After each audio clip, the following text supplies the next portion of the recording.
Hey everyone, just remember this is one of a 6-part video series with Seth Muncie at Disc Golf Strong.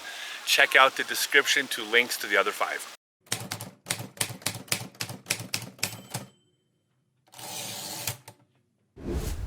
Hey everyone, I'm Scott Stokely and I'm here with Seth Muncie with Disc Golf Strong. I'm in Las Vegas preparing for the 2022 Pro Disc Golf Tour, and I got the engine and everything running great, but there's all these other details that I need to fine tune.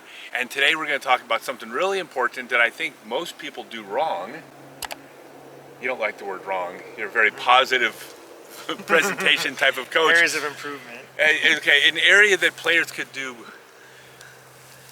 better is the warm-up and the preparation for the tournament. And let's talk about that. Well, I want to start with what we don't do, because you are adamant about static stretching, touching your toes and, pulling on those quad muscles is not the best way to warm up to play.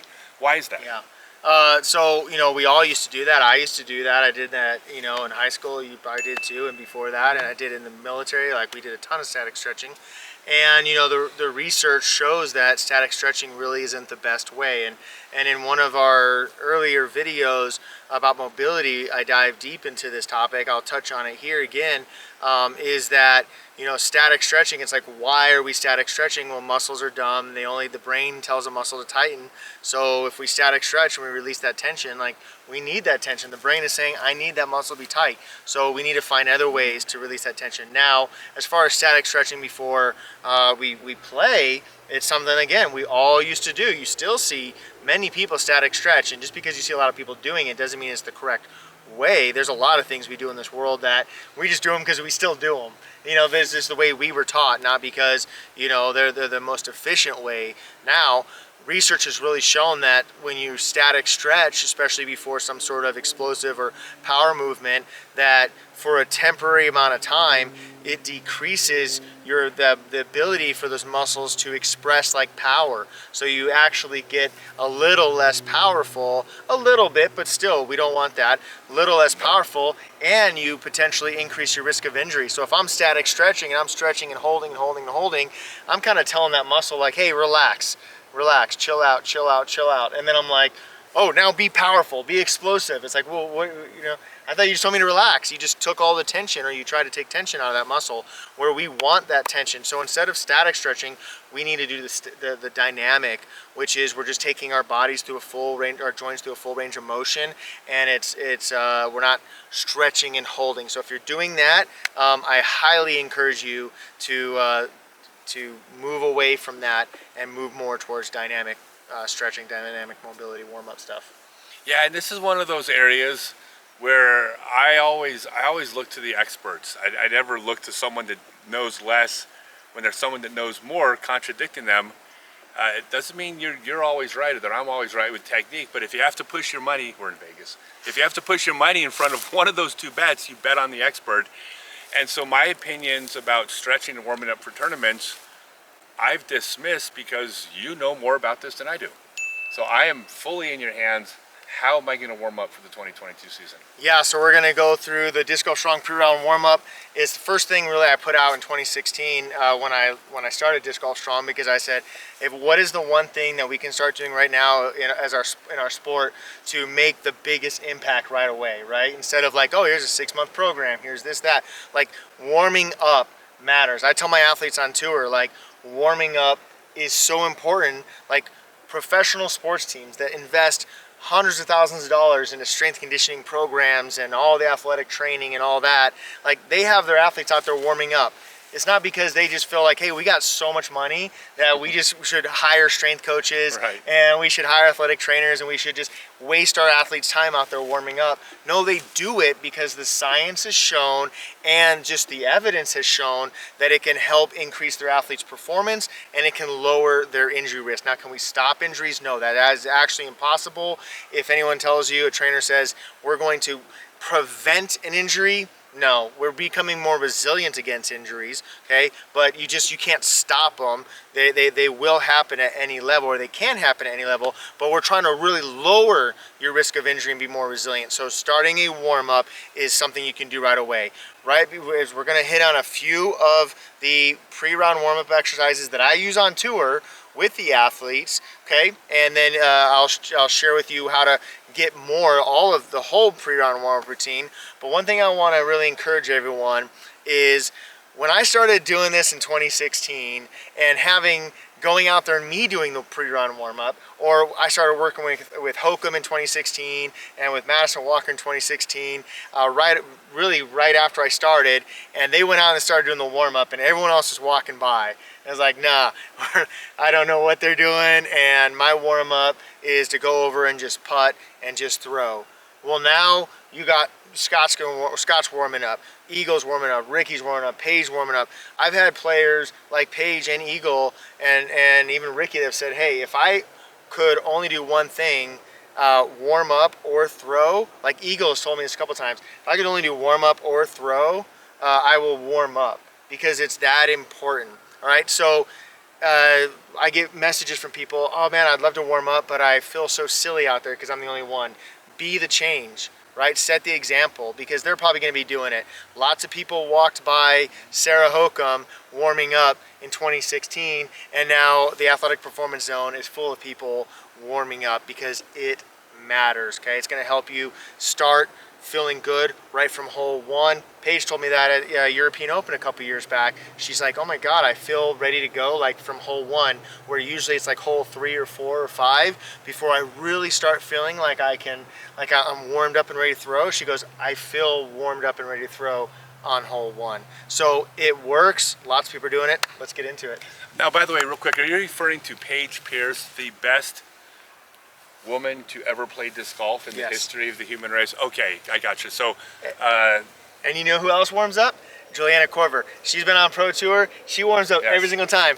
Also, one of the best. And I work with Elaine King. Yes. Also, I mean, what, 5 times? That's kind of, and they're all warming up. I would say that it matters. It helps. Absolutely. And real quick, before we start, again, we're going to do a couple things. I'm out here. This is a lot of it specific to me. This is maybe the most generic of everything we've done, but it is not a substitute for not signing up for your course to the Disc Golf Strong Academy. There's also an ebook you can download. Free ebook, yep. There'll be a free ebook? Free warm-up ebook, takes you through all the warm-up exercises. Okay, we're going to talk about that free stuff again. I'm also consulting him in my area of expertise.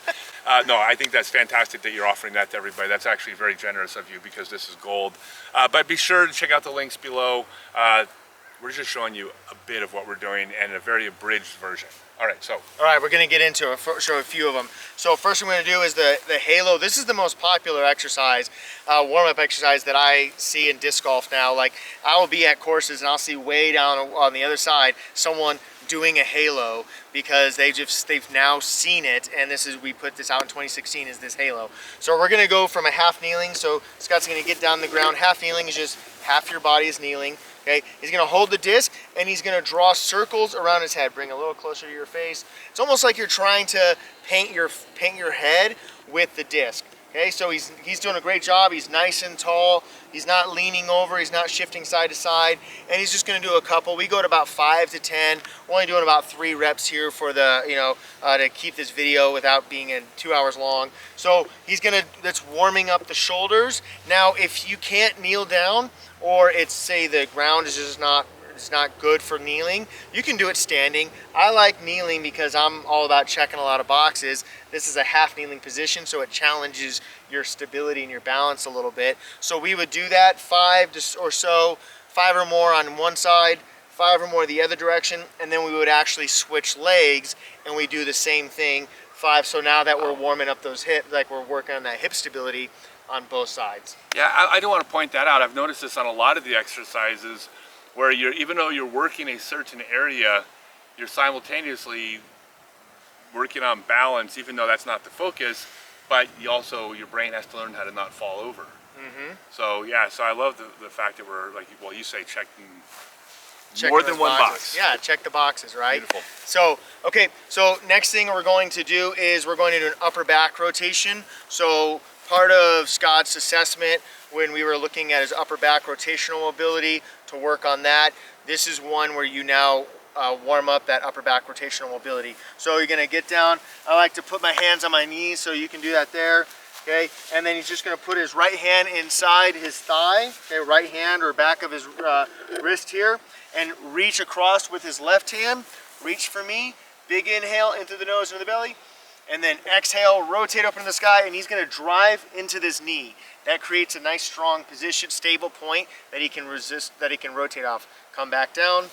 And what you'll see Scott doing is, and rotate it up, is that he's got that third eye pointed out a little in front of him. So he's not like this, okay? That, you're like, oh, I can't rotate much. Okay, now I can rotate a ton, right? So that's important. So he's gonna do a couple on that way, one direction, and then warm up with a couple moving and rotating to the other direction. Let's go into, we're gonna get some shoulders, some elbows, just elbow circles. Motion is lotion for the joints, okay? So all we're doing right now is we're just trying to get motion inside this joint and just get things moving. So, 8 to 10 one direction, 8 to 10 the other direction. You can go only your one side, but why not just do both? Okay, it doesn't matter what, we got some athletes on tour that they like to go one direction here and they go here, okay? Whatever you do, just get full extension and full bending, flexion of the arm there. Okay, let's go to lower body. So lower body, we're gonna, again, check a lot of boxes. We're gonna go hip circles. So you're gonna stand on one leg and you're just gonna draw circles with the opposite hip. Now, I don't want you to hold on to anything. I'd prefer that you just move less, shorten your range of motion, okay? Shorten the stroke a little bit. So here, there, okay? Why? Because I'm checking boxes. I'm getting stability on this hip while I'm getting mobility and movement on this hip, okay? So if I hold on to something, I'm not working on that stability anymore. So you might be out there and go, whoa, that's okay if you're moving around. Your brain's trying to figure out how to stabilize. So you go one direction, and then, or a few one direction, a few the other direction, and then we would switch sides. So we're getting that mobility inside that joint. We're gonna go leg swings. Same thing, checking a lot of boxes. Front and back, toes kind of pulled up towards the knee, and we're just gonna rock, go forward and back, and then side to side. Stability on this side, movement, mobility on that side. Do a couple. Yep. Now you'll notice that we're not going here, okay? Because if I do this, I'm not really getting movement in my hip as much as I'm getting rounding in my lower back. So by me staying nice and tall and just doing this, I'm not going as high like back in high school we used to try to touch, but I'm rounding through my lower back and my pelvis, and that's not really what I want. So we're not getting true movement there. So you're gonna lock it down and go front and back, side to side. And then side to side. Yep. Is that just side to side? Yep, just lateral. Yep, here. Okay. Oh, yep, try not to move those hips as much. And lock it in, there you go. And you can always, again, shorten that stroke, right? I can start here and then move more, okay? But I'm not twisting like that, okay? Last one for this part of the warm-up is gonna be the lateral lunge single leg balance. So I'll show it to you here, have Scott do a few reps. So it just looks like this. Feet are about a shoulder width apart, and I'm just gonna go to the side and up. Go to the side, up. What is this? Here. Loading, exploding on one side, stabilizing on the other. It's the disc, right? We're loading and exploding, and then we're stabilizing on the other. So we're... Boom, good. Keep that right leg straight. There you go. Yep, just sitting back into that hip. Yeah, good. Yep, so when you're doing it, know that your body's gonna try to figure out that puzzle, and the more reps you get, the better it's going to be able to put those pieces together and maximize and make it an efficient warm-up for you. Now there's like I said, there's other moves that we do in the pre-round warm-up. That is a good portion of it. And if you want more, go to discgolfstrong.com/performance, or even just discgolfstrong.com, and you'll find on there how to download your free pre-round warm-up ebook. Now we're going to finish off with 2 extra things that we do. We are going to do shoulders, okay? So we're going to go our shoulder series. We do this on tour. So he's going to take this red band. It doesn't need to be a very thick red band, and it doesn't need to be hard, okay? He's not trying to put his hands this close together because we're warming up, we're not working out, okay? We're just trying to warm up the muscles. So he's going to pull apart, and that's really engaging the muscles up here in his upper back. And he's just going to do, we normally do around 8 to 10. We're just going to do about 3. And then we would go diagonal series. There you go. And again, feeling those muscles behind your shoulder blade. When your shoulder and your elbow there's issues going on, we look at what the shoulder blade is doing, because it's all controlled by the shoulder blade, okay? You got to have good movement around your shoulder blade. So then he would go diagonal the other way, and then, yep, just do a few reps there. Good. And then now let's go here, and then elbows to the sides, and open and close. We kind of call these no money drills, or I mean they're external banner, external rotations. We say no money drills because they go, hey, you got that money you owe me? You go, I ain't got no money. Right? That's the no money drill, as I call them. Well, that's because you're giving away your ebook for free. Oh yeah. We've got thousands and thousands of people have downloaded the ebook, so that's awesome to be out there warming up and making sure that you're staying safe and healthy on the course, optimizing your performance, lowering your injury risk. Last thing we're going to do, I get so many questions now. I post a video of Eagle or Ricky or Paige, someone doing this on Instagram story, and then I just get lots of people asking, like, what is the badminton racket? Why are you doing that? I'm going to go run out and buy a badminton racket. I get all that, okay? So the badminton racket is being used by more and more players on tour as part of our pre-round warm-up for many different reasons. I love the badminton racket. You're warming up that rotational pattern, okay? I'm here, and I'm not thinking about technique right now. I'm just loading, okay, coiling and uncoiling. And so my body has to warm up that pattern and everything in my joints and everything associated with that pattern. And I can do this at 10% intensity, okay? Nice and light, right? Versus I wouldn't want to take a disc and just be like, okay, because now that's just wasted time, and I got to go out there and pick them all up, where I can use the badminton racket. Once I feel good, then I go kick it up to about 20% intensity, 30%, right? And I don't need to do that quick. I can do 10 strokes or so of each intensity, and then go up even more, up more, okay? Up, and I never really go above about 80% intensity with my backhand. Same thing now, the sidearm. I'm not working on technique. I'm just here, and I'm just warming up that rotational pattern as I come through. Last thing is to really check in if you got any, you've had any injuries or anything. Shoulder injuries. Had an athlete once, he had a shoulder injury we were working on, okay, and showed up at tournament. It was the off season, he was coming in, and hadn't really thrown at any intensity with that sidearm with the shoulder. So said, okay, get a badminton racket, and he 10%, okay, that feels good, okay, 20%, and then he just kept going up to about 60%. Everything felt great, he felt confident, okay, I can go out there and I can perform and I can start throwing. So there's a lot of different reasons. People will ask, why not the towel? The towel is good, but the towel you have to kind of go at 100%, and you can't really do backhand, sidearm, okay, at 100% or with the towel. And again, this you can just work your way up. You want to throw it, or do you want to do a couple? Sure. I also want to point out that Jim Cornette never hit anyone with a towel. And if you get the reference, you'll appreciate that. Yeah, no, I like this. It's great. It's light, but it's still not nothing. Yeah, and again, yeah, you're just warming up that pattern, right? Just warming up. I mean, it's great. Yep. So those are some of the warm-ups, okay?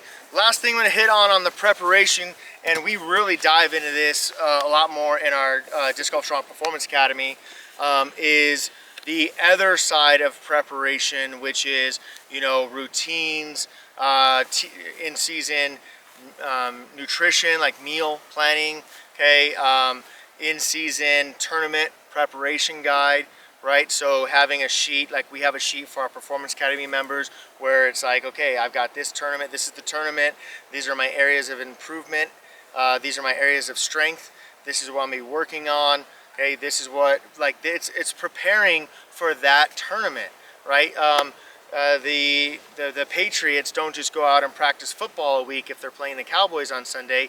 They go out and they practice against the Cowboys, right? They're thinking all about the Cowboys, and they're thinking about that way in advance. So I tell my athletes, like, you know, you got a tournament that's 2-3 months out, just let your brain start putting puzzles together. Watch the footage, write down what are my strengths and what are the things that I have to work on, because maybe maybe a 200 approach, forehand approach shot, maybe that's not your bread and butter, but maybe you got a tournament coming up in 2 months that you need that shot, so you go out and you practice it, you get 10% better, okay? You don't even get 100% better, 10% better, that may be a stroke, or at least you feel a little more confident when you're doing it, if you're probably going to have to use it in that tournament based on, you know, the layout and all that, the design. So start thinking about that preparation. Like I said, we have a lot more that goes into it, but a big thing that I tell our Performance Academy members is that you need to prime yourself for performance. And so the preparation is how you prime yourself for performance. Before I got in the fitness industry, I was in the emergency response world, okay? I spent 4 years doing search and rescue and federal law enforcement in the Coast Guard, and then I spent another like 6 years running EMS, 911 on an ambulance, and working part-time as a firefighter, right? When I was doing all of those jobs, I would show up in the morning to the ambulance or to the Coast Guard or the boat or the fire truck, okay? And we had a checklist, and I checked everything. On the ambulance, what's the oxygen level? Do we have the backboard, okay, for spinal injuries? Where is everything inside the ambulance? Where is all the blood, you know, for stopping blood, all the different things. So that when I was in the middle of an emergency call, I was primed for performance. I didn't have to think about all that.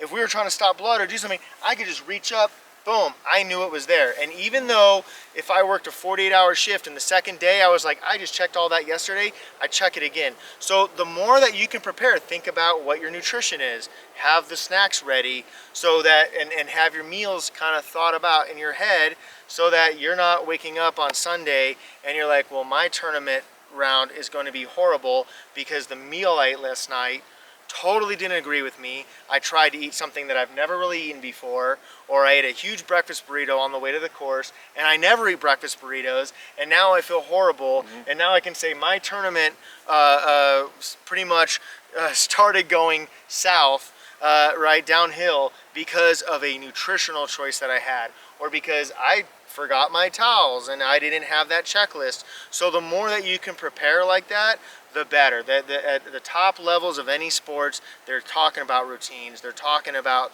the preparation, right? There's a famous coach that said, you know, that it's not the will to, I'm going to paraphrase, but it's not the will to perform, it's the will to prepare, right, that makes the difference. And so, like, that's what Scott's doing all this year. He's preparing, he's priming himself for performance.